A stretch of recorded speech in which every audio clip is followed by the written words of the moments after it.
Welcome to state talk. నేను రాఘవేందర్. తెలంగాణలో కాంగ్రెస్ ప్రభుత్వం అధికారంలోకి వచ్చి 2.5 ఏళ్ళు దాదాపు పూర్తి వస్తుంది. ప్రభుత్వంలో మిత్రపక్షంగా సిపిఐ పార్టీ ఉంది. సిపిఐ పార్టీ ప్రస్థానం ఎలా సాగుతుంది, ప్రభుత్వ పాలన ఎలా ఉంది, సిపిఐ రానున్న రోజులు ఏ విధంగా ముందుకు వెళ్ళబోతుంది, సిపిఐ గట్టిగా అంటే ప్రజల తరపున పోరాటం చేసే అవకాశాలు ఎలా ఉన్నాయి, రానున్న రోజుల్లో పార్టీ ప్రస్థానం ఏ విధంగా ఉండబోతుంది. మనతో మాట్లాడేందుకు ఫైర్ బ్రాండ్ సిపిఐ రాష్ట్ర కార్యదర్శి కూనంనేని సాంబశివరావు గారు ఉన్నారు. ఆయనతో మాట్లాడి మరిన్ని వివరాలు తెలుసుకునే ప్రయత్నం. సార్ నమస్తే. సార్, కాంగ్రెస్ ప్రభుత్వంలో మిత్రపక్షంగా ఉన్నారు, ఎన్నికల్లో కలిసి పోటీ చేసిన పరిస్థితి ఏంటి, పాలనను ఎలా అసెస్ చేస్తారు? దాదాపు 2.5 ఏళ్ళు పూర్తవుతుంది, మిత్రపక్షంగా ఉన్నారు.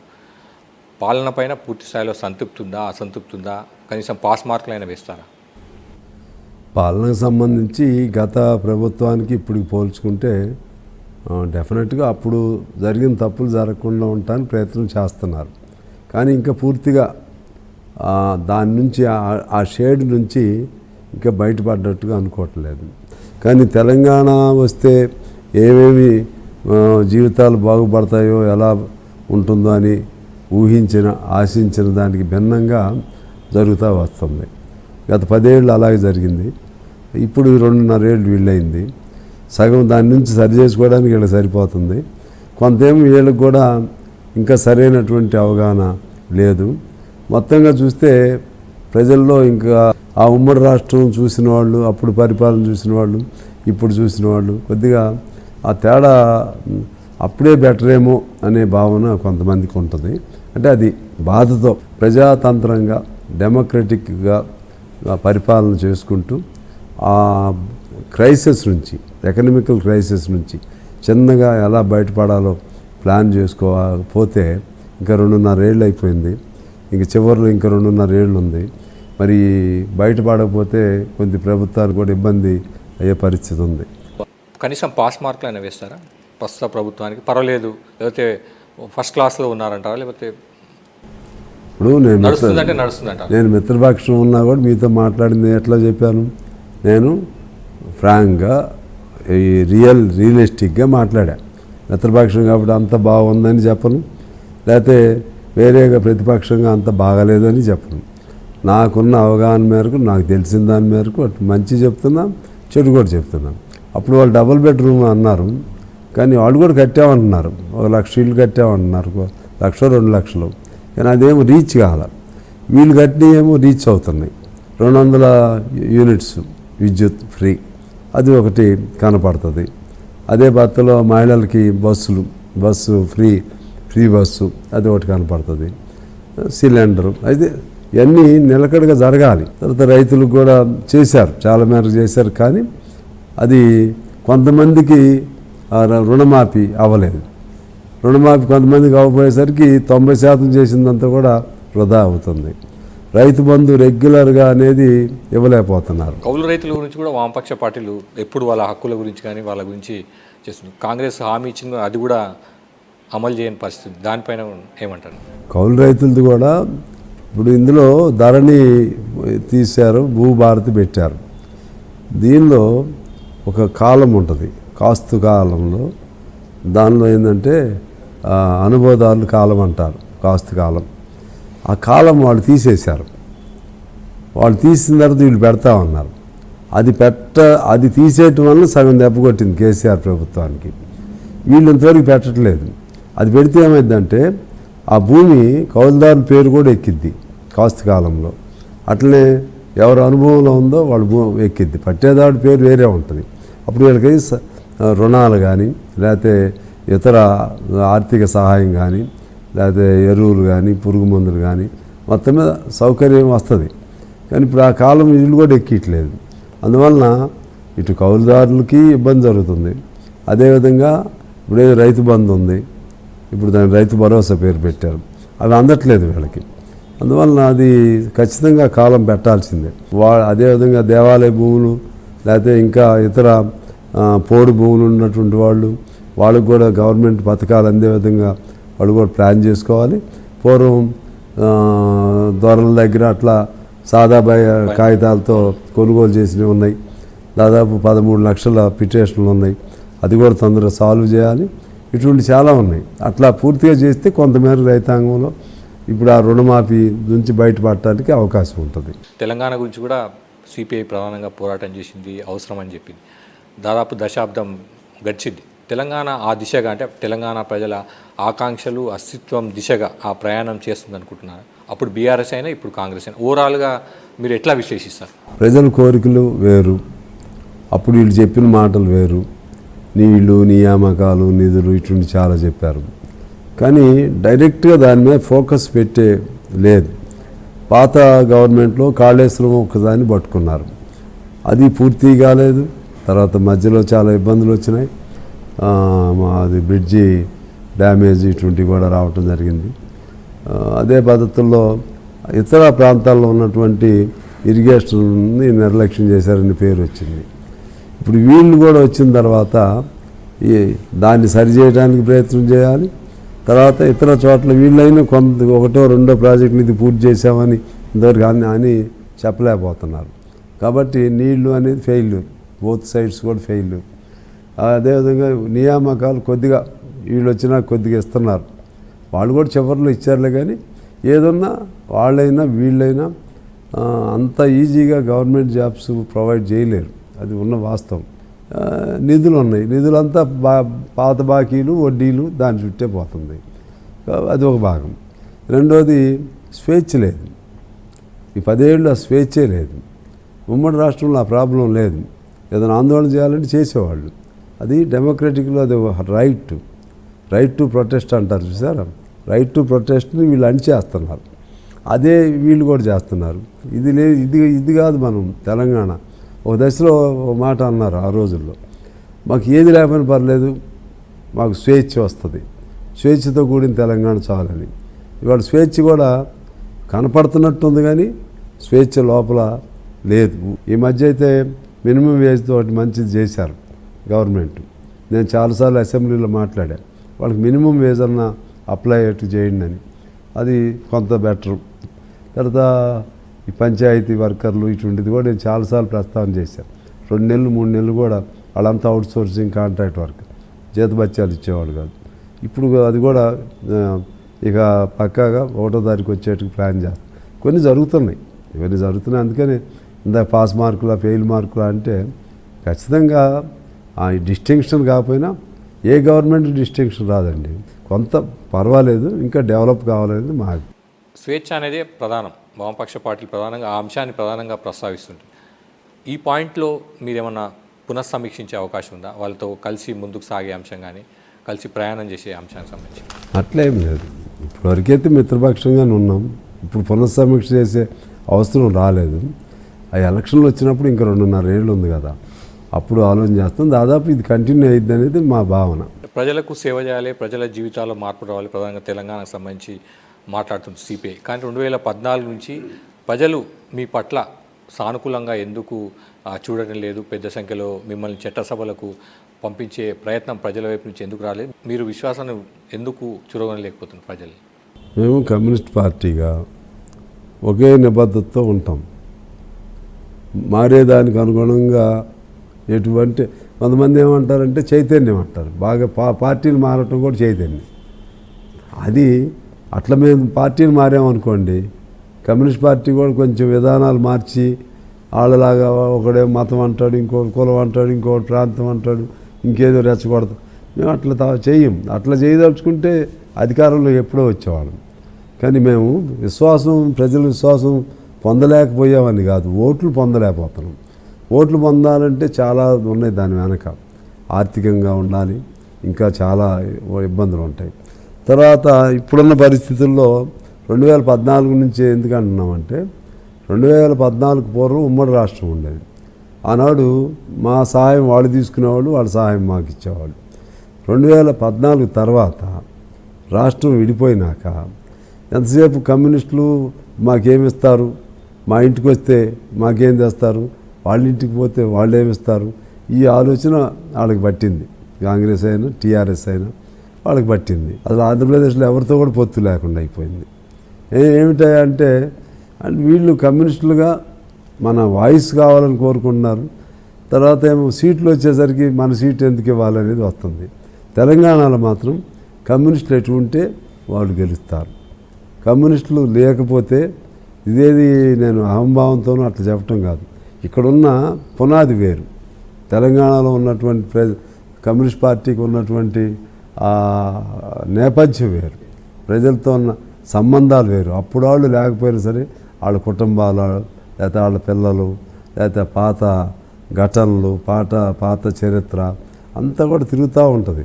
ఇవాళ తెలంగాణలో వచ్చిన ప్రతి ఎమోషన్కి మూల బిందువు ఆనాటి కమ్యూనిస్ట్ పార్టీ పోరాటాలు, ఆనాటి కమ్యూనిస్ట్ పార్టీ భావావేశాలు.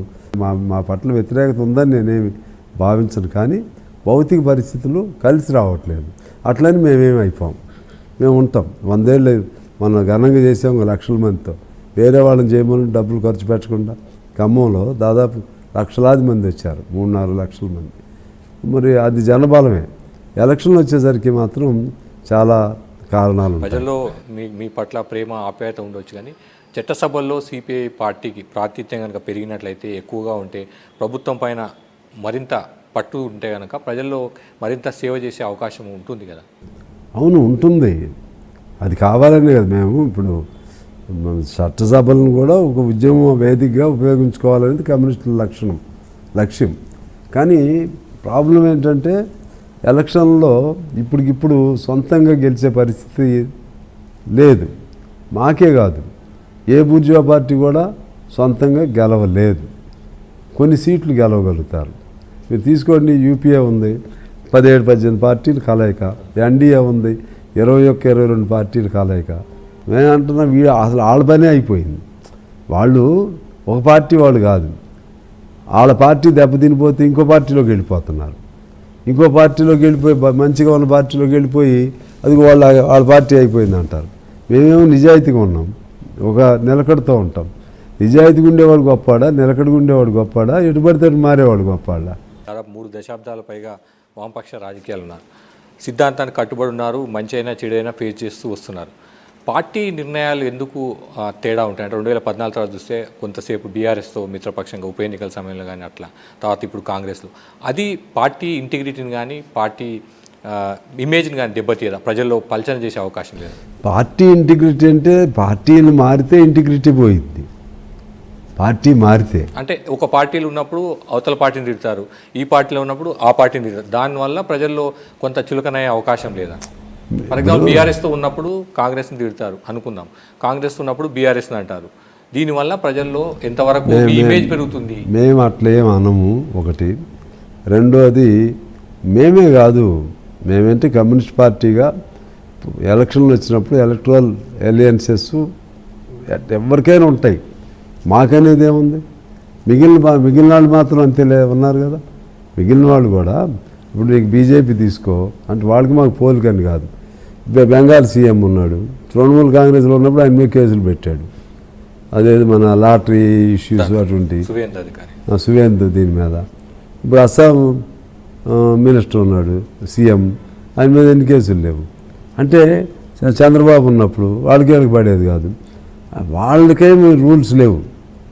వాళ్ళు మాత్రం వాళ్ళు కేసులు పెడతారు, జైల్లో పెడతారు, మళ్ళీ కలుసుకుంటారు.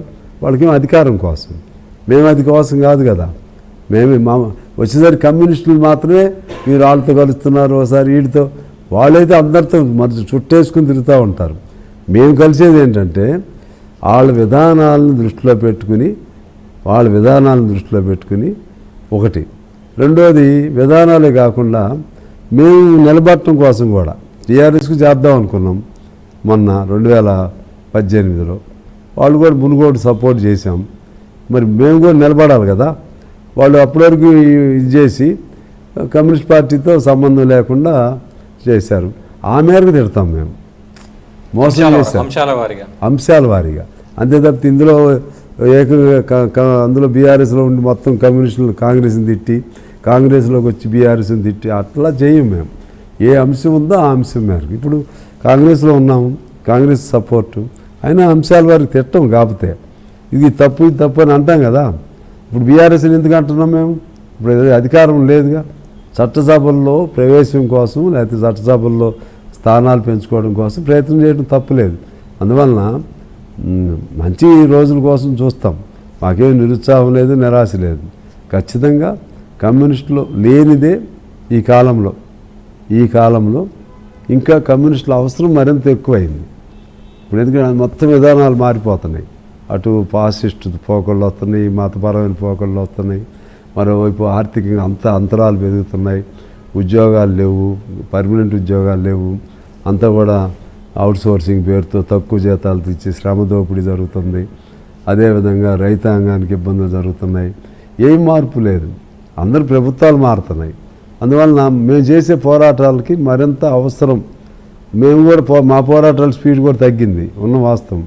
దానికి మిలిటెన్సీ జోడించి మేము కూడా పోరాటాలు చేయాల్సిన అవసరం ఉంది.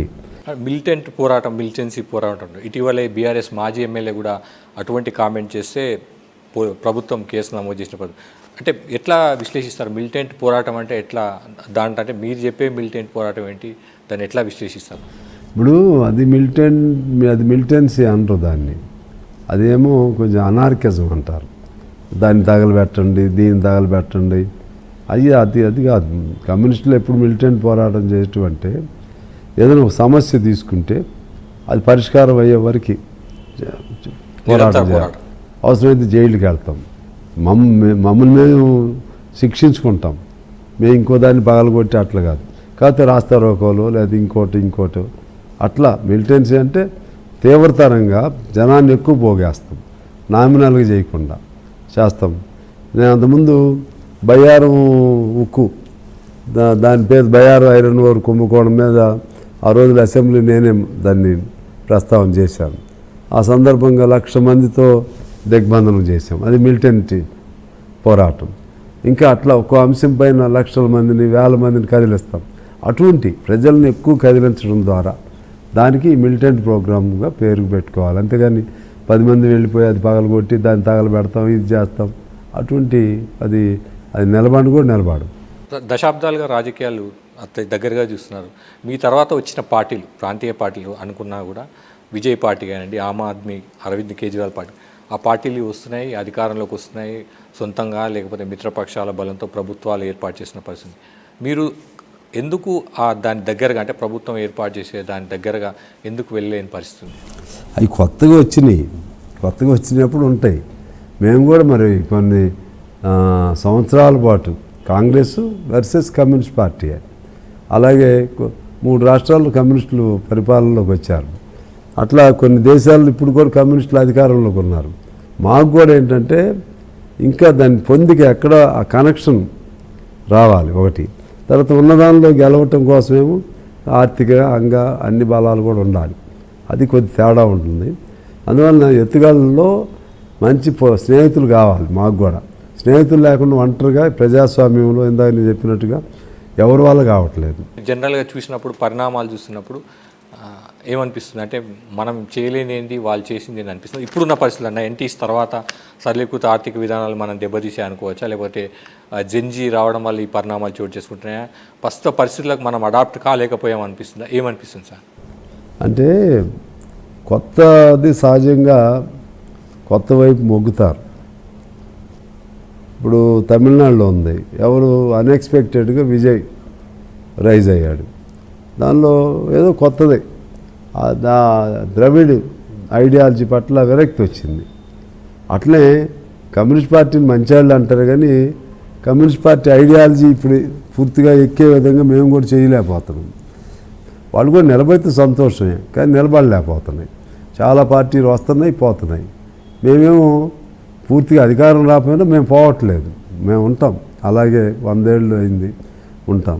ఉండి దాన్ని ఇంకెట్లా స్ట్రెంథన్ చేసుకోవాలి, ఇంకెంత బలపడాలనేది మేము కూడా ప్రయత్నం చేయాలి. అంటే ఐడియాలజీ పట్ల ప్రజల్లో ఏం వ్యతిరేకత ఉండదు.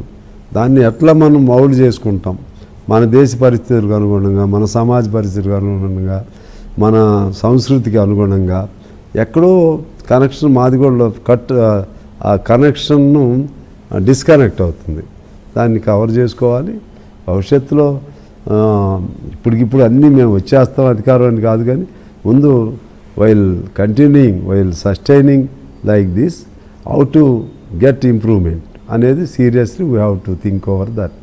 అది మేము చేయాలి. దేశంలో మావోయిజం దాదాపుగా కనుమరుగయ్యే పరిస్థితి, అందరూ కూడా జనజీవన స్రవంతిలోకి వస్తున్నారు. వాళ్ళు కూడా తీవ్రంగా పోరాటం చేస్తామని వెళ్ళారు, వెనక్కి వచ్చిన పరిస్థితి ఉంది. కేంద్ర రాష్ట్ర ప్రభుత్వం కమ్యూనిస్టుల పరిస్థితి కూడా కనుమరుగే పరిస్థితి ఉందా? పూర్తిగా అంటే ఉన్నాము కానీ పూర్తిగా ఏం చేయలేని పరిస్థితికి వెళ్ళే అవకాశం ఉంది, అట్లా విశ్లేషిస్తారు. అంటే కొత్త తరం వస్తుందా? కమ్యూనిజం వైపు, కమ్యూనిస్టు పార్టీల వైపు కొత్త తరం వస్తుందా? దాదాపు 2-3 దశాబ్దాలు ఉన్న నేతలే కొనసాగుతున్న పరిస్థితి కనిపిస్తుంది. దీన్ని మీరు అంగీకరిస్తారా? కొత్త తరం వస్తుందా కమ్యూనిస్ట్ పార్టీల వైపు? రాకపోతే 100 ఏళ్ళు ఎట్లుంటాం చెప్పు? రాకపోతే 100 ఏళ్ళు ఎట్లుంటాం? 100 ఏళ్ళు అంటే పాత తరం పోతుంటే కొత్త తరం వస్తానే ఉన్నారు. కాబట్టి కొత్త తరం రాకుండా అనే సమస్య లేదు. యూత్కి కమ్యూనిస్టులు అంటే వ్యతిరేకత అని కానీ అయితే వెనకట్లా కనెక్ట్ అవ్వట్లేదు. మేము కమ్యూనిస్టు సిద్ధాంతం ఒక రకంగా ఉంటుంది, బూర్జువా పార్టీలో అదర్ రూలింగ్ పార్టీల సిద్ధాంతం ఒక రకంగా ఉంటుంది. ఒక పార్టీలో ఉండరు వాళ్ళకి అది తప్పుకోలేదు. ఇవాళ ఈ పార్టీలో ఉంటున్నాడు, రేపు ఇంకో పార్టీలో పోతున్నాడు, ఆ తర్వాత ఇంకో పార్టీలో పోతున్నాడు, లేకపోతే దీన్ని మూసేస్తున్నాడు. అధికారంలో ఉంటే ఉంటున్నారు, అధికారం లేకపోతే పోతున్నారు. అవన్నీ కూడా విద్యార్థులు కానీ యూత్కి కానీ అర్థమయ్యే రోజు రావాలి. సాఫ్ట్వేర్ ఇండస్ట్రియలైజేషన్ ఇవి బాగా పెరిగిన తర్వాత ఈ కర్మాగారాలు, యూనియన్లు వీటంతా ఐడెంటిటీ పోవడం వారి ఈ సమస్య వచ్చిందనుకోవచ్చా? అది కూడా కొంత ఉంటుంది. ఉద్యమాలకు తగ్గడానికి అది కూడా ఒక రీజన్. సాఫ్ట్వేరు, తర్వాత కార్పొరేట్ విద్య, ఇవన్నీ కూడా విద్యార్థులకి సంఘాలు, రాజకీయాలకు అవకాశం లేకపోవటం అన్నీ కూడా ఉన్నాయి. మారే పరిస్థితులకు అనుగుణంగా అవి మారుతున్నాయి. దానికి తగ్గట్టుకు మేము కూడా విధానాలు, ఎత్తుగాళ్ళు, వ్యూహాలు మేము కూడా మార్చుకోవాల్సిందే. మార్చుకుంటే ఇప్పుడు ఇందాక మావోయిస్టులు చెప్పారు, మావోయిస్టులది మేము కూడా ఒకప్పుడు అసలు ఉమ్మడి కమ్యూనిస్ట్ పార్టీ 52 వరకు పోరాటమే కదా, సాయుధ పోరాటం. సేమ్ దాని నుంచి చీలింది కదా ఈ పార్టీలన్నీ, సిపిఎం అయినా ఇంకోటైనా దాని నుంచి చీలి నక్సలైట్లు అయ్యారు 67. 64లో సిపిఎం, 67లో నక్సలైట్లు, 67లో నుంచి మళ్ళీ చాలా గ్రూపులు అయినాయి. అందువలన మేము ఎప్పటి నుంచో చెప్తున్నాం, అది ఆ పందా వదిలేసి అవసరం వచ్చినప్పుడు చేయొచ్చు. ఇప్పుడు అనవసరంగా వృధా త్యాగాలు అవుతున్నాయి, బలిదానాలు అవుతున్నాయి అని చెప్తున్నాం. అందుకని ఎప్పుడైనా మారాల్సింది. ఇప్పుడేది వీళ్ళు వచ్చి కాదు, ఇది సమయం వచ్చింది. అందువలన ప్రశ్నకి మరణం ఉండదు, ప్రశ్నించేవాడికి మరణం ఉండదు. సాంశయ రూపంలో లేకపోవచ్చు కానీ ఈ ఆలోచన తరతరాలకు వస్తూనే ఉంటుంది. అందుకని కమ్యూనిస్టులు అయిపోయారు. ఎవడు చూడు వాడి భయం. ఇప్పుడు నరేంద్ర మోడీ ఉన్నాడు, ఎప్పుడు చూడు ప్రతి ఉపన్యాసంలో కమ్యూనిస్టుల గురించి చెప్తాడు. అమిత్ షా కమ్యూనిస్టుల గురించి చెప్తాడు. ట్రంప్, మన మదాని అనే అతను, మన న్యూయార్క్ మేయర్, ఆయన కమ్యూనిస్టో కాదు కానీ కమ్యూనిస్ట్ వీడు కమ్యూనిస్ట్ అన్నాడు. అంటే ఏంటి? గట్టిగా ప్రజల తరపున నిలబడే వాళ్ళని వీళ్ళు కమ్యూనిస్ట్ అని వాళ్ళే అంటున్నారు. అందువలన ఆ భావం, ఆ యజం అది ఎక్కడికి పోదు. దాదాపు అంటే యుక్త వయసులోనే సిపిఐలోకి వచ్చారు, 3 దశాబ్దాల పైగా ఉన్నారు, రాజకీయ ప్రయాణం ప్రారంభించారు, కొనసాగిస్తున్నారు. పూర్తి స్థాయిలో సంతృప్తినిచ్చిందా సార్? ప్రజలకు ఎంత సేవ చేస్తే, ప్రజల కోసం నిలబడితే, ప్రజలు సంతోషంగా ఉంటే ఆ సంతోషం మాకు కూడా అనుభవిస్తాం. ఇప్పుడు నేను కమ్యూనిస్టుగా నిస్వార్థంగా ఉన్నానని నేను అనుకుంటున్నాను, ఏమి ఆశించకుండా. మీరు అన్నది 3 దశాబ్దాలది కాదు, 80 నుంచి, అంటే దాదాపు 45-46 ఏళ్ల నుంచి అంకిత భావంతో ఎన్ని కష్టాలు వచ్చి నష్టాలు వచ్చి నేను నిలబడ్డా. ఏరే దానికి పోతే, వ్యాపారానికి పోతే సంపాదించి ఉండేవాడినేమో, వేరే రాజకీయ పార్టీలు పోతే ఇంకా పై స్థాయికి వెళ్ళేవాడినేమో. కానీ ఈ సంతృప్తి మాత్రం అందులో ఉండదు. నేనే కాదు, ట్రూ కమ్యూనిస్ట్గా ఉండేవాడు ఎవరు కూడా చేయరు. అట్లా చేస్తే ఉండలేము కూడా. అందుకని మాకు ఇది సంతృప్తిగా ఉందని మేము మనస్ఫూర్తిగా భావిస్తాం. Thank you so much. Okay, thank you. ఇది సిపిఐ రాష్ట్ర కార్యదర్శి కూననేని సాంబశివరావు గారితో స్టేట్ టాక్. మళ్ళీ వచ్చే వారం మరో గెస్ట్తో కలుద్దాం. Thank you. మరిన్ని అప్డేట్స్ కోసం ఛానల్ను సబ్స్క్రైబ్ చేయండి. నోటిఫికేషన్స్ కోసం బెల్ ఐకాన్ పై క్లిక్ చేయండి.